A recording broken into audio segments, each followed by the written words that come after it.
Hello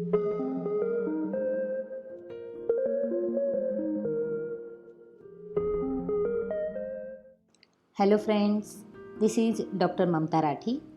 I welcome you all on my YouTube channel Dr. Mamta's Educational Plex.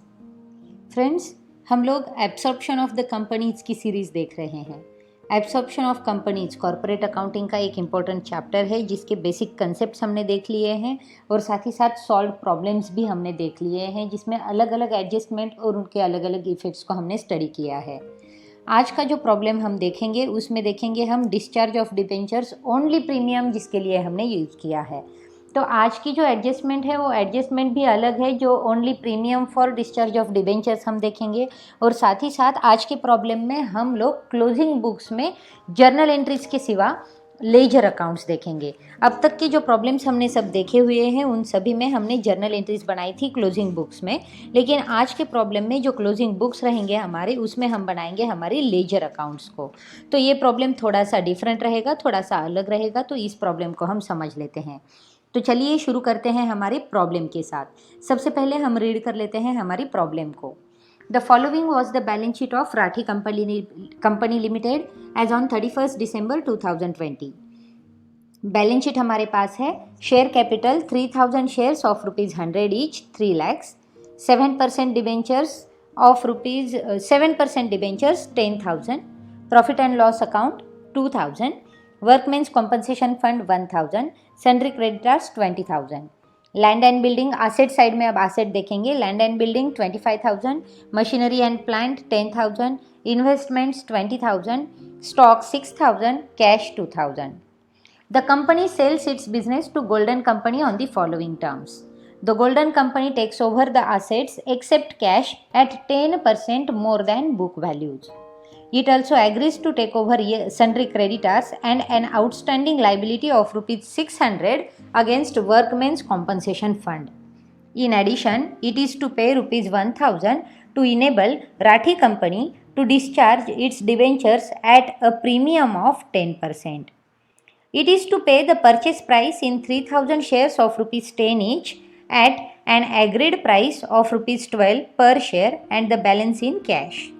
The liquidation expenses ₹1,000 were made by Rathi Company. अब Rathi company balance sheet हमारे पास है Rathi company की। Rathi company का जो business है वो टेक ओवर कर लिया है हमारी गोल्डन कंपनी ने, यानी कि राठी कंपनी उसका बिजनेस सेल कर रही है और गोल्डन कंपनी उसे एब्सॉर्ब कर लेगी। तो गोल्डन कंपनी जो है वो सारे एसेट्स ले रही है एक्सेप्ट कैश, और एसेट्स जो लेंगे वो 10% मोर देन बुक वैल्यूज़ लेंगे। अब हमारे जो टोटल एसेट है वो है 63,000 के, उसमें से कैश जो है वो है 2,000 की। तो 2,000 अगर हम माइनस करें तो हमारे जो एसेट हैं वो बन जाते हैं 61,000 रुपीज़ के। तो ये जो 61,000 रुपीज़ के एसेट्स हैं वो 10% मोर देन, यानी कि 61,000 प्लस 10% अमाउंट से हम टेक ओवर कर देंगे। अब जो लाइबिलिटीज़ हमने लेनी है वो है सन्ड्री क्रेडिटर्स और एक outstanding liability of ₹600 against workmen's compensation fund. अब वर्कमेंस कॉम्पनसेशन फंड जो है वो है 1,000 का, लेकिन उसके अगेंस्ट जो एक आउटस्टैंडिंग लाइबिलिटी थी सिर्फ उसे ही हमने लिया है, यानी कि 1,000 में से 600 के ही वर्कमेंस कॉम्पनसेशन फंड हमारे पास आए हैं। 400 के जो कॉम्पनसेशन फंड है, वर्कमेंस फंड है, वो कॉम्पनसेशन हमें एडजस्ट करना होगा और उसे हमें ट्रांसफ़र कर देना होगा हमारी शेयर होल्डर्स को, क्योंकि जो लाइबिलिटी हमने टेक ओवर की है वो सिर्फ आउटस्टैंडिंग लाइबिलिटी 600 की ही टेक ओवर की है। उसके बाद it is to pay ₹1,000 to enable Rathi company to discharge its debentures at premium of 10%। अब राठी कंपनी के पास 7% डिबेंचर्स है 10,000 रुपीज़ के। अब उस 10,000 डिबेंचर्स को डिस्चार्ज करने के लिए, और वो जो डिस्चार्ज उनके डिबेंचर्स करने हैं उसे उन्होंने कहा गया है कि 1,000 रुपीज़ एक्सेस दिए हैं और प्रीमियम में डिबेंचर्स को डिस्चार्ज करने की यहाँ पर हमें इन्फॉर्मेशन दी गई है। तो ₹1,000 एक्सेस दिए जाएंगे उनको और पेमेंट किया जाएगा विथ प्रीमियम में। तो ये जो प्रीमियम है वो 10% प्रीमियम दिया गया है और उसकी अमाउंट भी हमें यहाँ पर दी गई है। उसी के साथ जो परचेस कंसिडरेशन हमारा है वो परचेस कंसिडरेशन में शेयर्स में देंगे, जो कि शेयर्स होंगे 3,000 शेयर्स, और 3,000 शेयर्स 10 रुपीज़ ईच के हैं, जिसकी एग्रीड प्राइस जो होगी वो होगी ₹12 पर शेयर। यानी कि 3000 शेयर्स 12 रुपीज़ पर शेयर के हिसाब से हम हमारे शेयर्स इशू कर देंगे परचेस कंसिडरेशन के लिए, और रिमेनिंग जो बैलेंस है हमारा उसका पेमेंट कर देंगे हम कैश में, यानी कि 3000 शेयर्स 12 रुपीज़ से और रिमेनिंग बैलेंस कैश में पेड होगा। लिक्विडेशन एक्सपेंसेस जो है 1000 रुपीज़ के वो मीट किए गए हैं राठी कंपनी के थ्रू। अब हमें क्या करना है, तो लेजर अकाउंट्स देने हैं राठी कंपनी में और जर्नल एंट्रीज बनानी है गोल्डन कंपनी में। तो ये बहुत ही इजी प्रॉब्लम है और इसमें हम देखेंगे हमारे जो कुछ भी लेजर्स अकाउंट कैसे बनते हैं, क्योंकि अब तक की जो प्रॉब्लम्स हमने देखी उसमें हमने जर्नल एंट्रीज देखी थी। तो आज हम देखेंगे हमारे लेजर अकाउंट के बारे में। तो लेजर अकाउंट हम प्रिपेयर करेंगे हमारी क्लोजिंग बुक्स में। सबसे पहले हम करते हैं कैलकुलेशन ऑफ परचेस कंसिडरेशन। तो परचेस कंसिडरेशन का कैलकुलेशन हमारे पास हमें करना होगा। तो सबसे पहले हम देखते हैं कि जो एग्रीड वैल्यू थी हमारी एसेट्स की, जो कि हमने टेक ओवर कर दिए थे, तो टोटल एसेट जो थे 63,000 के, उसमें से कैश को हम माइनस करते हैं क्योंकि कैश टेक ओवर नहीं की गई है, तो 61,000 के एसेट होते हैं। तो 61,000 के एसेट्स को 10% एक्सेस वैल्यू में, मोर वैल्यू में, बुक वैल्यू से 10% एक्सेस देना है। तो 61,000 प्लस 10% अमाउंट होती है हमारी 67,000 की। अब उसमें से जो लाइबिलिटीज़ हमने टेक ओवर की है, जो कि है क्रेडिटर्स और वर्कमेंस कॉम्पनसेशन फंड की आउटस्टैंडिंग लाइबिलिटी, तो 20,000 क्रेडिटर्स और 6,000 की आउटस्टैंडिंग लाइबिलिटी, टोटल मिला के 20,600 की हमारी लाइबिलिटी हमने टेक ओवर कर दी है। उसे हम माइनस कर देंगे हमारी एसेट में से, तो हमारे पास जो नेट एसेट आएंगे वो है 46,500 के। अब ये जो 46,500 का नेट वैल्यूएशन आया है, इसमें हम 1,000 रुपीज़ एक्सेस देंगे, जो कि हम दे रहे हैं प्रीमियम में डिबेंचर्स को डिस्चार्ज करने के लिए। तो एक्सेस 1,000 रुपीज़ यहाँ पर देंगे। तो टोटल अमाउंट जो होगी हमारी परचेस कंसिडरेशन की वो होगी 47,500 रुपीज़ की, यानी कि परचेस कंसिडरेशन की अमाउंट हमारी फिक्स की गई है 47,500 में। अब ये जो 47,500 रुपीज़ राठी कंपनी को हमें पेड करने हैं गोल्डन कंपनी को, तो गोल्डन कंपनी उसके 3000 शेयर्स इशू करेगी और रिमेनिंग बैलेंस जो है वो कैश में पेड करेगी। तो शेयर्स जो हमारे इशू होंगे वो है 3000 इंटू 12, जो कि होंगे 36,000 के, और हमारा जो रिमेनिंग बैलेंस बचेगा, यानी कि 47,500 में से 36,000 रुपीज़ के शेयर्स चले जाएंगे, रिमेनिंग बैलेंस है 11,500 रुपीज़ का, तो वो जो रिमेनिंग बैलेंस है वो हम कैश में पेड करेंगे। तो ये हो गया हमारा फाइनल डिस्ट्रीब्यूशन हमारी परचेस कंसिडरेशन का। अब हम देखते हैं हमारी वर्किंग नोट को।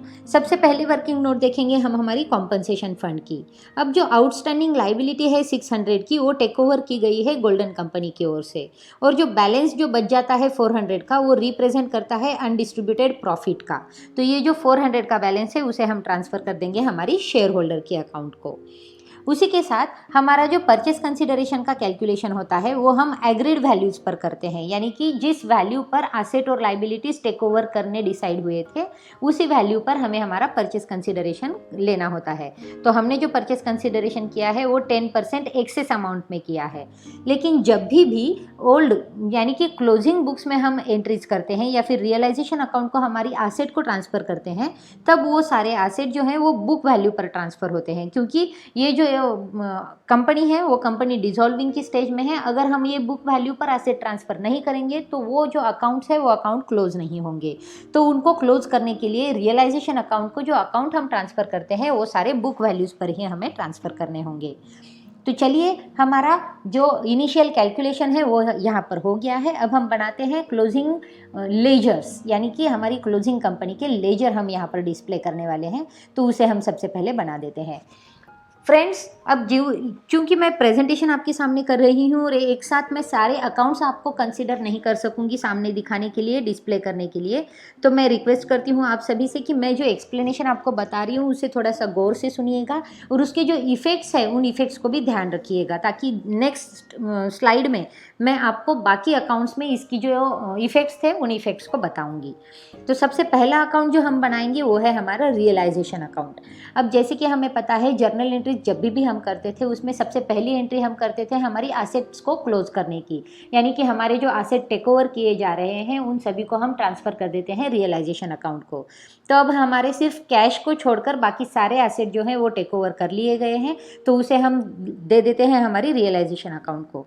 तो रियलाइजेशन अकाउंट के डेबिट साइड में आ जाएगा to land and building account 25,000, to plant and machinery account 10,000, to investment account 20,000, to stock account 6000।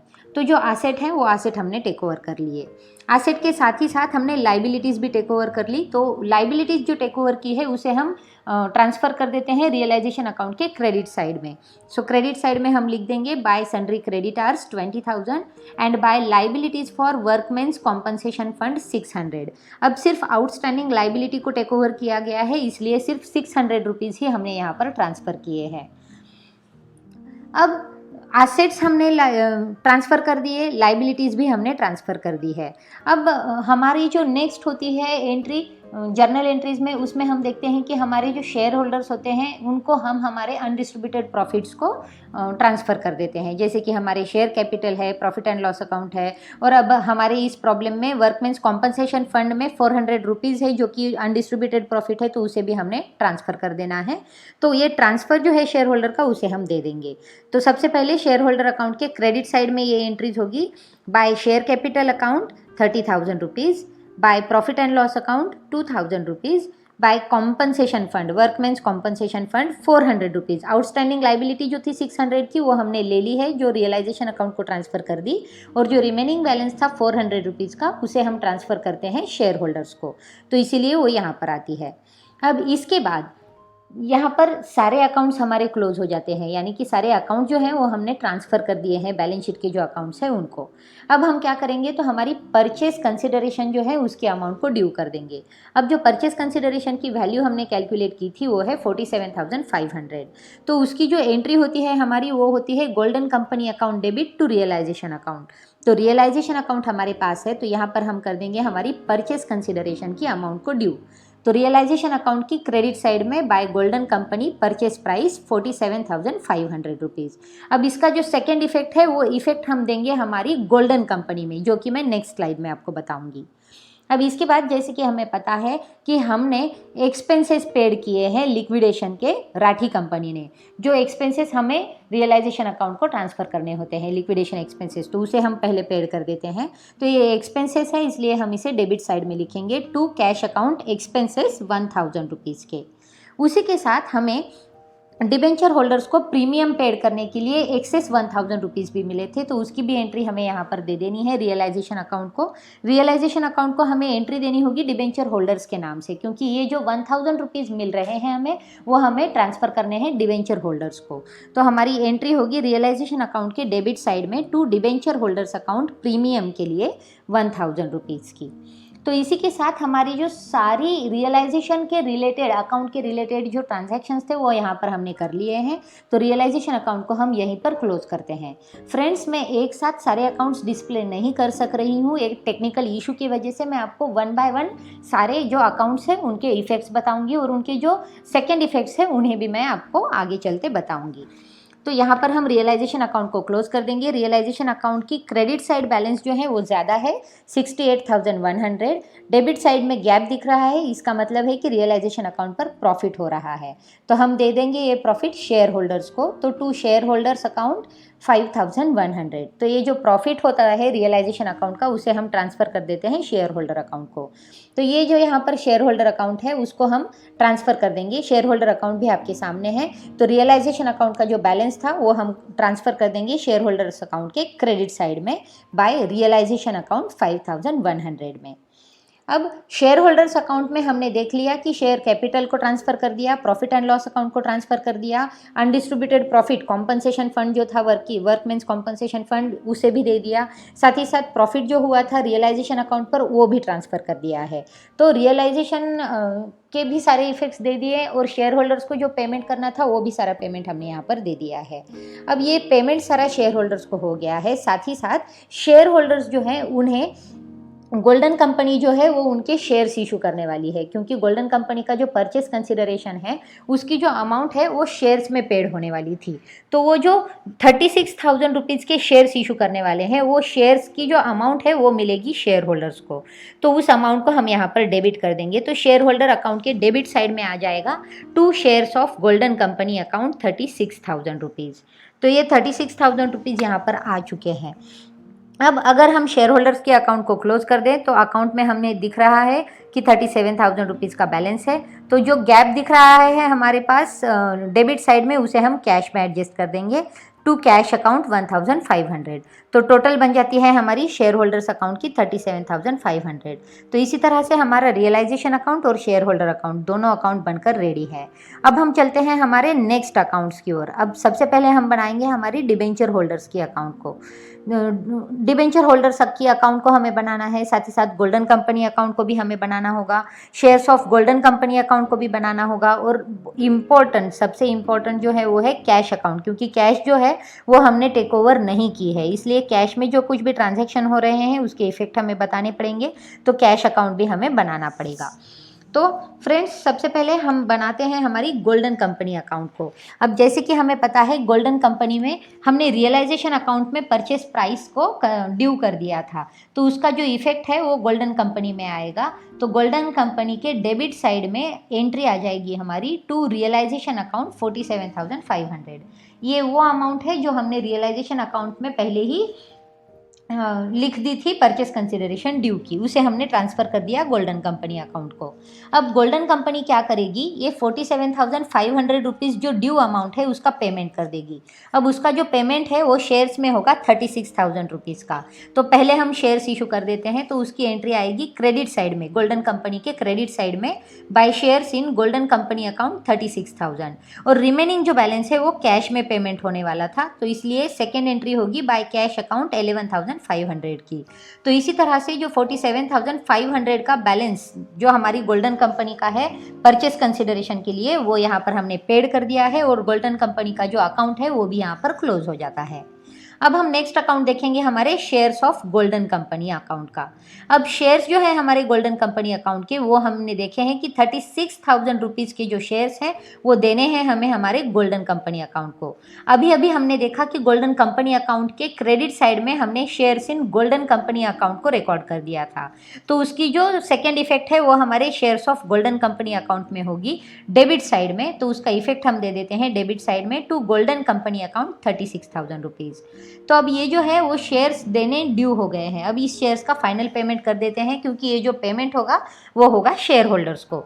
इसीलिए shares of golden company account के क्रेडिट साइड में हम पेमेंट कर देंगे by share holders account 36,000 rupees, और यहाँ पर shares of golden company account जो है उसको हम यहाँ पर क्लोज कर देते हैं, वो यहाँ पर अकाउंट क्लोज हो जाता है। इसके बाद हम देखेंगे हमारे कैश अकाउंट को। अब कैश अकाउंट में हमारे पास बैलेंस शीट में जो बैलेंस दिया था वो था 2,000 रुपीज़ का, तो कैश अकाउंट के डेबिट साइड में हम बैलेंस लिख देंगे to balance brought down 2,000 rupees.